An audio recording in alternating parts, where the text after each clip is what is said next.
got your answers right here. Chill.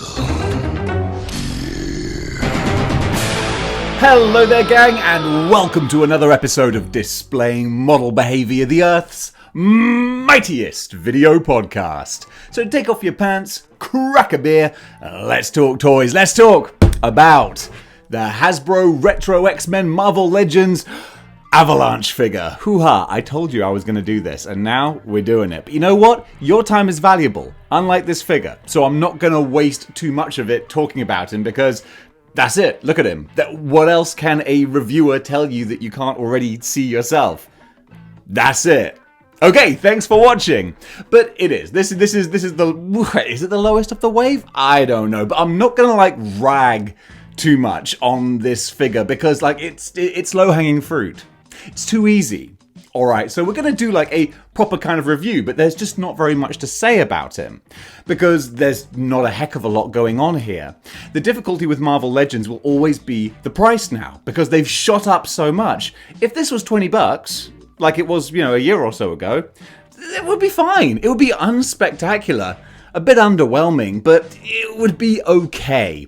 But now with the prices being what they are, it's it's just not good enough. And that's kind of a shame, because there are little things that could have been done to actually get this guy over the finish line. And he would have been okay, as opposed to being very below average.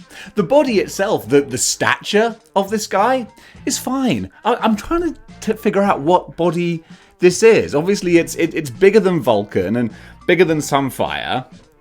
But I don't know, it's smaller than Age of Apocalypse Sabretooth, so help me out. It's an old body, it's got the pins, so again, it's unspectacular. And the thing is, this figure knows it's unspectacular, because look at that face. Wow, seriously? That's what I really don't understand, is Marvel Legends have been doing great with faces recently. Boom! From the same wave, we got Wolverine here. Good looking snarl. This dude looks so bored. He looks just what's with the squint? What's with the Leonardo DiCaprio Inception meme squint going on? Why? Did someone look at Avalanche and be like, Avalanche, the power of nature, the destructive force of an avalanche? Womp. That's it. That's all we got going on. I just don't get it. So, help me out. Hasbro. And I know you watch, so tell me, who sculpted this? And who looked at it and went, yep, that says Avalanche to me. If an avalanche is the most boring, do-nothing thing. Or maybe he's not, he doesn't cause avalanches. He's an avalanche watcher. He's like a train spotter. That's what this face is saying. He's like, Is that an avalanche in the distance? Oh, look, oh no, it's some clouds. That's all it was. I thought it was an avalanche. Oh well. So yeah, this is an oh well of a figure. I've got a figure. Oh well. So yeah, a nothing going on expression, which is a shame, because I think the helmet is actually pretty good. That looks kind of cool. But it's so frustrating, because I saw someone did a custom where they put the hood head in here, and that looks awesome with the rah look on his face. Because you look at the box, look at the artwork on the box. Rah, that's what it should be. So who's coaching the sculptors? Who is it? Who's the director? All right, who is the person who's saying, give me Avalanche? Because if I was a director and I was coaching an actor to do Avalanche, and I was like, give me Avalanche, and they went, I'd say the worst thing that any director can say, but it would be so appropriate. Act better. I can't put my finger on it. Just act better. Because that's what this needs to do. Needs more coaching.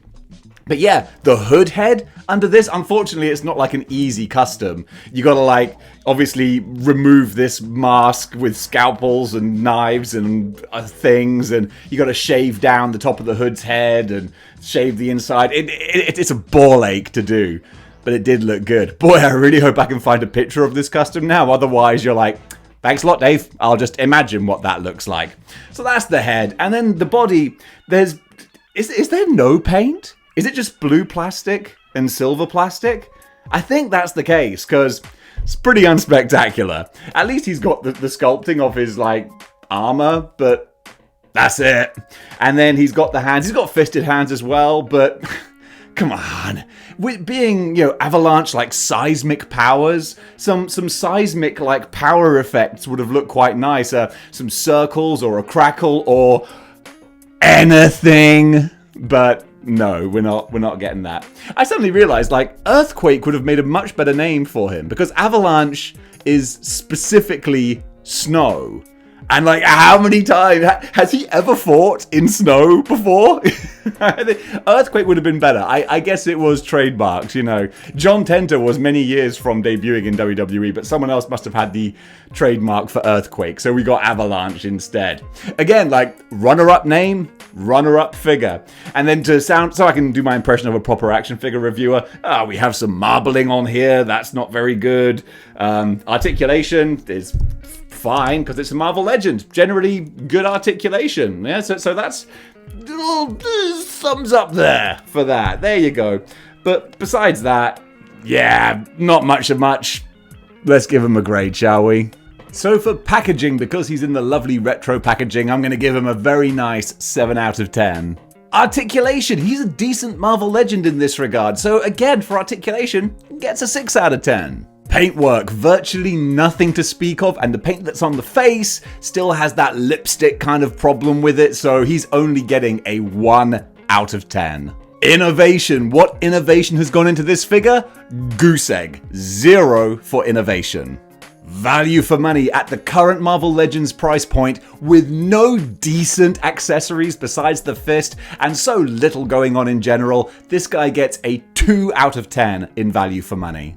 And finally, on the shelf, he looks pretty unspectacular. He gets a pretty boring 2 out of 10. So in my previous review of Spiral, I made her grade a composite of all of the different parts and then did an average. You know what? That's not actually fair, because that gave her a 6.3 out of 10. To be honest, you know what? Maybe it's a 7 out of 10 for Spiral, but I'm not at 100%. Folks were upset with the 6.3 and they were like, oh, she should be higher. And now that I'm talking about it, am I letting myself be swayed and bullied, quite frankly, and peer pressured into giving Spiral a higher grade? Maybe I am, but 6.3 does feel a little bit low. Maybe Spiral should get 7, but that's Spiral from the other day. This is Avalanche for today, and he gets a 3 out of 10 because, I mean, come on, son. Your life ain't gonna be much better by having this guy on your shelf. He ain't changing the world. He ain't even changing the Brotherhood. He's gonna come and join the Brotherhood of Evil Mutants, and they're gonna be like, dude, did you really put any effort in? He's like, nah, just turning up. What are we doing? Like a little protest or something? No, we're fighting the X-Men. Oh, geez. I probably should have got my angry face then. Yeah, you should. So there you go, guys. That does it for my review of Avalanche. What do you think about the figure? Comment below. Let me know. And also, I'm still taking submissions for Action Figure of the Year. So be sure to go and send me your video to the address below. Landscape, if you please, and just 30 seconds telling me what your favorite action figure of the year is. Guys, thank you so much for watching. And until next time, keep displaying model behavior.